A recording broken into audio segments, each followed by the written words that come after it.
Hello, അസ്സലാമു അലൈക്കും. അപ്പോൾ ഇന്നത്തെ ഇഫ്താറിൻ്റെ പ്രിപ്പറേഷൻസ് ആണ് കേട്ടോ കാണിക്കുന്നത്.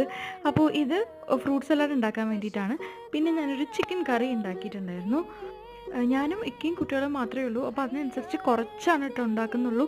അപ്പോൾ ഫ്രൂട്ട് സലാഡ് എല്ലാ ഫ്രൂട്ട്സും കൂടി മിക്സ് ചെയ്തിട്ട് കഴിക്കുന്ന സമയത്ത് ഫ്രൂട്ട്സ് ഒട്ടും തന്നെ വേസ്റ്റ് ആവില്ല. പിന്നെ ചിക്കൻ സമൂസയ്ക്ക് വേണ്ടിയിട്ടുള്ള മസാലയൊക്കെ റെഡിയാക്കിയിട്ടുണ്ട്. പിന്നെ ഒരു ലൈം ജ്യൂസ് അടിച്ചിട്ടുണ്ട്, ഇഞ്ചിയൊക്കെ ഇട്ടിട്ട്.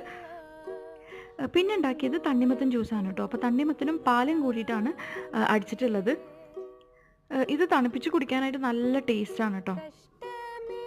പിന്നെ നമ്മൾ സമൂസ ഉണ്ടാക്കിയിട്ടുണ്ടായിരുന്നു. സമൂസ ഉണ്ടാക്കി വന്നപ്പോൾ ഷീറ്റ് കഴിഞ്ഞു, പക്ഷേ മസാല കുറച്ച് ബാക്കി വന്നു. അപ്പോൾ ഞാനത് എടുത്ത് വെച്ചിട്ടുണ്ട്. അപ്പോൾ ഈ സബ്ജ സീഡ്സ് ഇവിടെ നിർബന്ധമാണ് കേട്ടോ. കാരണം മോന് ഇതിനിട്ട പേരാണ് നോമ്പ്. അപ്പോൾ ഡെയിലി ഇനിയും നോമ്പ് വേണമെന്ന് പറഞ്ഞിട്ട് വാശി പിടിക്കലുണ്ട് കേട്ടോ. അപ്പോൾ ഇത്രയുമാണ് ഉണ്ടാക്കിയത്. പിന്നെ ഞാനൊരു വാഴയ്ക്ക ബജ്ജിയും കൂടി ഉണ്ടാക്കിയിട്ടുണ്ടായിരുന്നു കേട്ടോ.